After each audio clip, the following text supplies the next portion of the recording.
Good morning and welcome to this episode of the Retail Is podcast. I'm Joey Morgan, joined as always with Kylie Ross Seibert, and today we have Kate Dininny, the manager of Coastal Coffee. Kate, thank you for joining us. Yes, you're welcome. Hi. Yeah, so let's get into it. We got about 25 minutes to talk to you a little bit about coffee. I have mine. Unfortunately, it's not Coastal Coffee, because we obviously can't get in there right now with everything going on. But why don't you tell us a little bit about your organization, your coffee shop, and what you do? Yes, absolutely. So, much like Ellie is explaining what they're going through right now in the midst of the COVID measures and procedures and just keeping their customers safe, we do have people in the shop.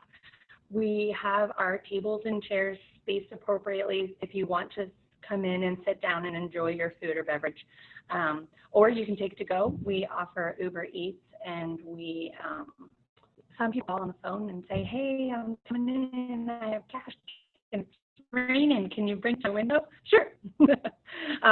So we're keeping up. But 4 years, in December we'll be at the 4-year mark, a little over 3.5 years. We really just opened to, the church had a lifelong dream of, not lifelong, but long time, like 15 years, of just wanting to reach the community in a different way. Lots of opportunities to be in church or be affiliated with church.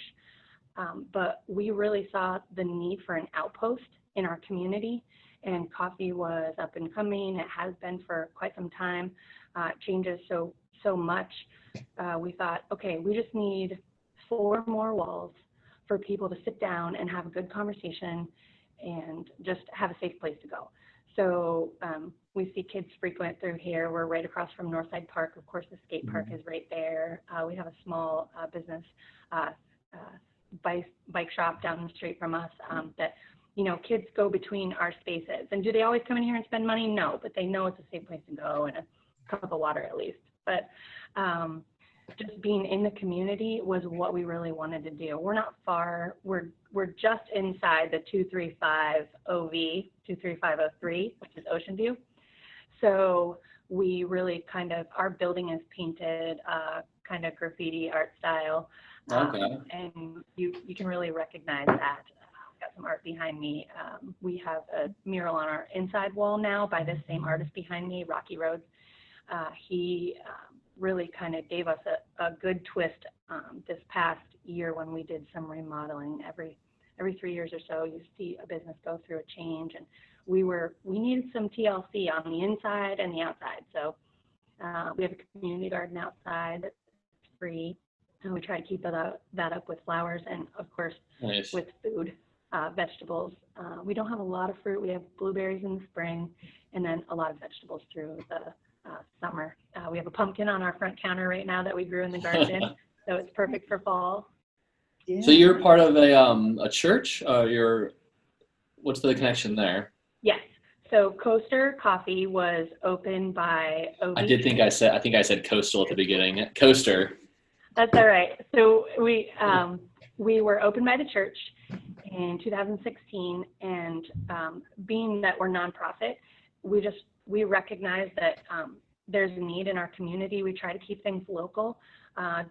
Coming up in the fall, we always do, and October is Cancer Awareness Month, and we try to give to a local center. Last year we did, I can't remember the exact amount, but $200 to a local cancer center that employs local people, and just gives a really good caring vibe to patients in need.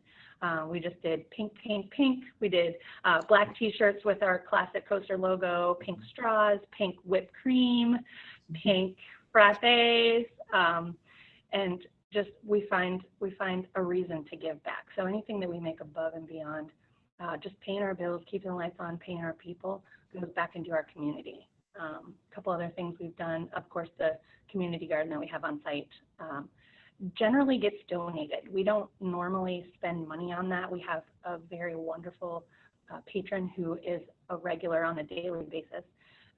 She loves gardening, And she said, hey, I'd really like to take this on for you. And that was 2 years ago. And it's been phenomenal ever since. So how long Just have a you couple been things. there? How long have you been there? I have been here, so working here. Working here, I started as a barista about 2.5 years ago. I was a stay-at-home mom for quite some time, and I just needed something extra to do. But beyond that, I helped build these walls and paint these walls when volunteers came together from the church to put this place together. I was here among many others from our church, but to be on staff here, I wasn't excuse me, I wasn't needed. That we had great people in place before me, and so life ebbs and flows and changes. And the manager that I trained under, basically, Chris, he opened with his church, they're a nonprofit as well, coffee shop in the Railroad District. So what coffee shop's that? Yeah. Sorry? What coffee shop's that? It's Coalescence Coffee Company. I live in the Railroad District. Yes. Yeah. Yes, they're fantastic. And so Chris was here. He still helps us out. He's basically our regional manager. He knows all things coffee. And so that's just, you come into the family and it's hard to leave. So Yeah. I was just approached to, say, hey, can you help out on our management team? And I said, sure. And, it's kind of like, I love this mission. Coffee's great, but the people are why we're here. The people in our community is what we want to serve. And through the last few months, we've had the opportunity to just keep our doors open because we were deemed essential, thank goodness. And we served food. And through that, I know a lot of people had to close their doors or just couldn't afford to stay open. So we were open. Our door was open daily. We didn't close. And I think that really just allowed us to kind of take that next step forward in our business, but also to show people that there was a consistency about us, that we could be there. So how many people do you employ in the team now? Right now we have 5 baristas, and we're open a little less than we would like to be, but that's due to kind of shortened hours and things. Right. But 5 baristas really hold this down. We do some things in-house. We have quite a few original recipes, so we're not just serving coffee up front, we're baking from scratch in the back.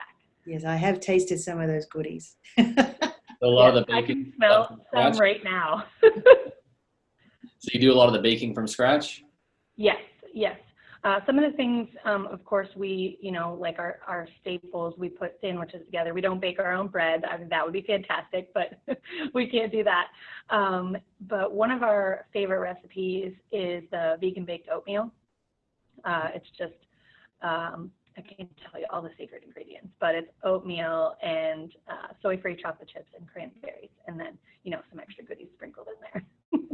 Oh, very nice. Sounds good. Yeah. Nice. What about the coffee? Where do you get that from? So our coffee comes from Toomer's Coffee, they are located in Auburn, Alabama. They came to us, well, actually, we sought them out when we started this process of coffee, and we didn't really know a ton about coffee shops, the coffee culture, so we needed some guidance. So you look to someone who is an expert in that field, and by way of just research, we found that this couple who has done amazing work with their own coffee shops, and they roast. So we got them into town. We did a whole consultation. They did kind of a training for us, talked us through every aspect of the business, and really gave us a fantastic manual and business model that we just molded into what we really wanted to see happen in our local community. But that's the true discipleship of the whole process of your business. When you don't know how to do something, you go to someone who has the expertise. And that's what we did with them. And I can pick up the phone today and say, I've got this issue, and I've done everything I can to resolve it, and it's not working. And they usually have some help for us, and that's awesome. That's great. Yeah. Yeah. And you're also part of like the Ocean View business organizations as well, which I'm sure is a great support.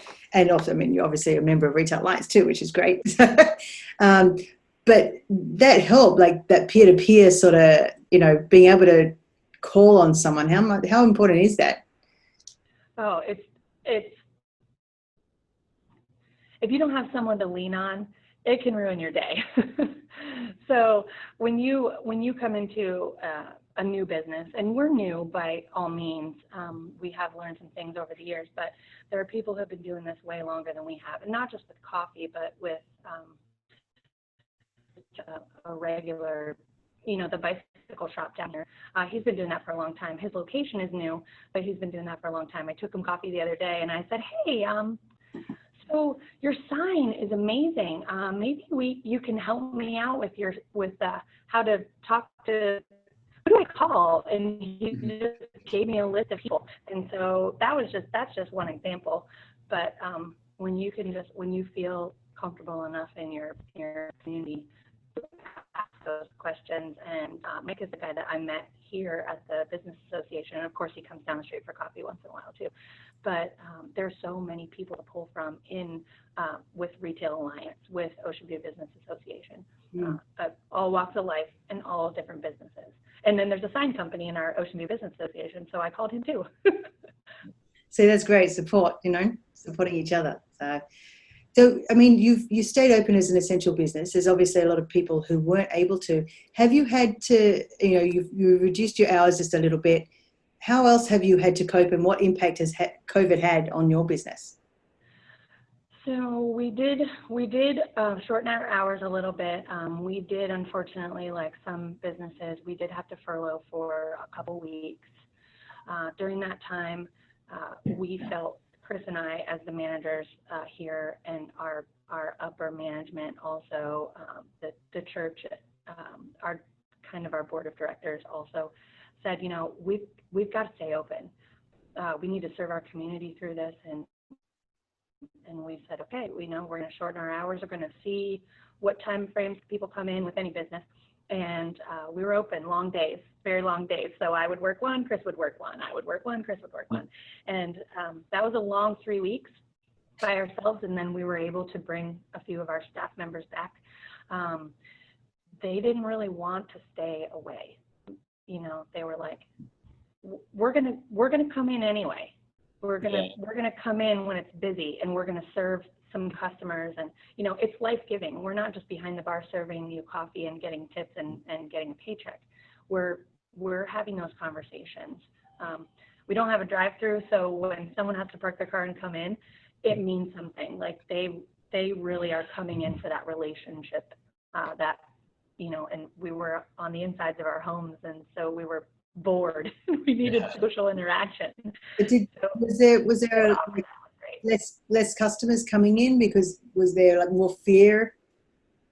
we did see a lot of that, and in the beginning, the masking wasn't it wasn't first and foremost.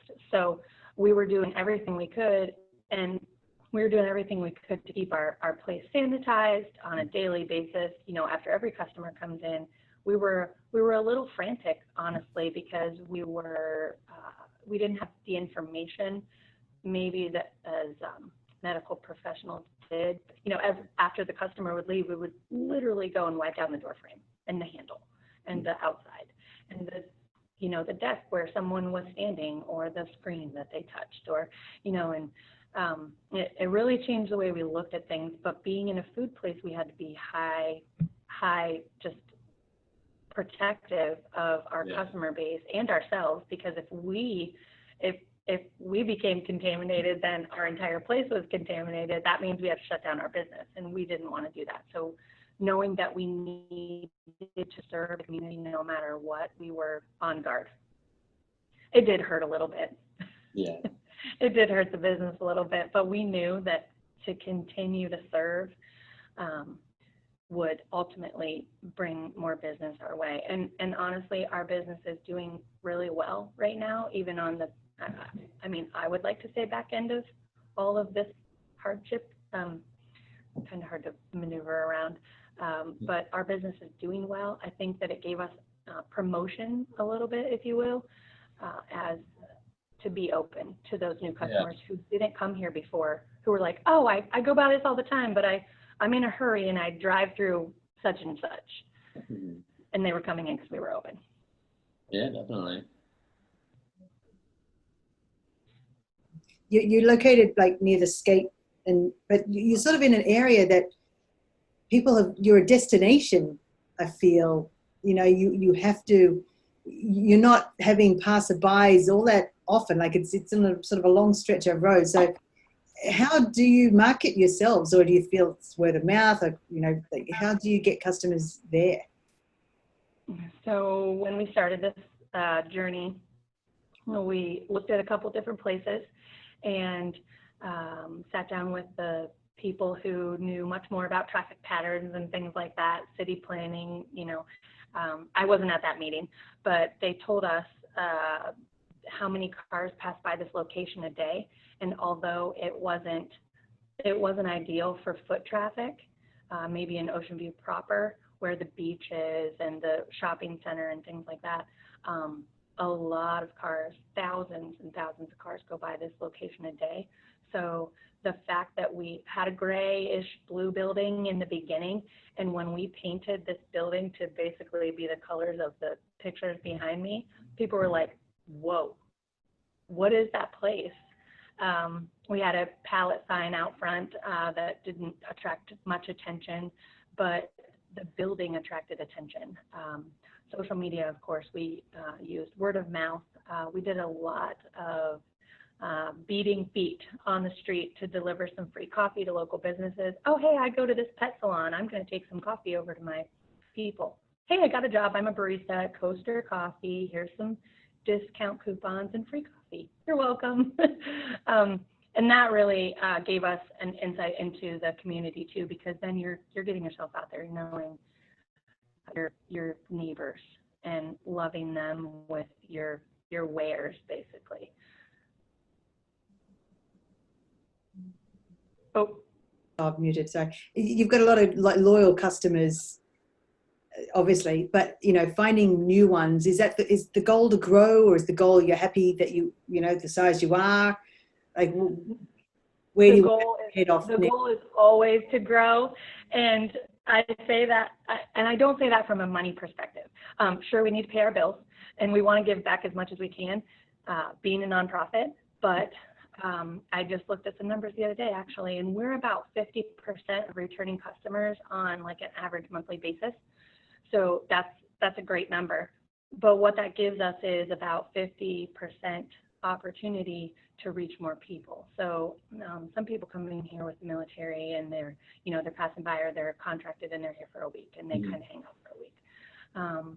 But the goal is to grow, but it's more so to come in and say, I was on vacation in this cute little piece of Norfolk, and I went to this coffee shop, and the coffee was great, or the coffee was just okay, but the people on the inside really made me feel welcome. Really, really just they know how to love their community, and that's really what we want to be known for. So the growth is in the love of our community is what we're hoping for. Yeah, I know when I went there a couple of times, and I'm not sure now whether you're still able to do it, but you had like a little kids area where there was like lots of toys and things to play with. Like, it felt very comfortable. Have you had to change a lot of that now? We have. Rarely? We've taken the toys away. Moms will still come in and bring their kids. We have the kitchen, the little mini kitchenette out there. Of course, we're sanitizing that when children leave. But we've taken all the cars and the books and things away because, unfortunately, we just want to keep everybody safe. But we have had to change that. We've taken a few tables out of our front, a few extra chairs out of our front as well, so that, when people come in and they choose to come in and have coffee with a friend, that's their choice. They're going to sit together, no problem. But the person at the next table doesn't want to sit as close to them, and so those things are socially distanced for everyone's protection. We have booths along the side. We have the middle one closed off so that you can remain distant from the person, but you can still have that personal workspace where the plug is in the wall of the booth and stuff like that. And the room that you're in, We had to make some changes. the room that you're in is like a conference room. I know we've used it for a meeting before. Is that for hire, or is it something that people go in and use it? Like, how does that work? Yes. And does it help the business, like financially as well? Yes, wonderful question. So we have the conference room back here. We have molded it into an open space, or we have a conference room style table you can set up. We do the business association. Normally we don't, it's not this big right now, but we do the Zoom meetings for the business association, but generally we'll have anywhere from 40 to 50 people in here. And that's, again, not during COVID. Yep. The technology has just been a bit funny then. So we rent it per hour. It's $40 per hour. Okay, we may have to repeat that part a little bit. Okay, go ahead. It went a bit digital, so I couldn't quite hear. You're saying that the capacity of the room? Yes, the capacity of the room is 74 people. Of course, right now we can't do that, but it's $40 per hour. That's a very good rental space. We do things like the business meeting. You can rent it for a work function. We do catering as well, so you can have your coffee and your catering. We do platters of the baked goods and things that we do, sandwiches for lunch and stuff like that, work meetings. But also we've had a big one here is baby showers. Yeah. Moms want to have their baby showers at the coffee shop. Yeah. So that's kind of fun. I really like doing those. It's a hospitality thing. I love hospitality. So when someone's like, I want to have my baby shower, I'm like, come on in. I'll walk you through. We'll tell you what we can feed you. Oh, that's awesome. Well, in that sort of vein, we are getting close to the end of our time. Why don't you tell us what your favorite part about working at Coaster Coffee is? Think about it. I know there's quite a few probably. I know. I really love many of the things that I do here. Of course, I love the people. During the last few months when we weren't allowed to have people in the front of our shop, it was very slow. So people would come in and get their coffee and leave. And I completely understand that. But when this house is full, it just makes my heart so happy. I love a full house. I love to see people in here just giving back to their community by coming in and having a cup of coffee, but also by sitting down and having a conversation with somebody, because we need people. We need to be together with people, and that social aspect is so important. And for us to be able to provide a space with the resources that have been given to us is like the ultimate thing that makes me so happy. And the original recipes too, that's kind of a really good perk. Well, hopefully we'll be able to get back to that soon and get you a full house again. Yes. Kylie, anything you'd like to say before we sign off? No, but I'll definitely be coming back there soon. We can't wait to have you. No, I know that you're part of our Lover program, which is also great, because we love having you, having that, that sort of the loyalty programs. It sounds like that's a lot of what you do too, is that, the loyal customers that keep coming back and rewarding them for it. So yes. It's great that you're part of our organization as well. So we appreciate you. We have right on our front desk, we have the scan, and everyone can use that. Yeah, awesome. Perfect. Thanks. Well, thank you so much, Kate, for joining us. That was a lot of fun, and we hope you have a good rest of your week. Thank you. I appreciate your time.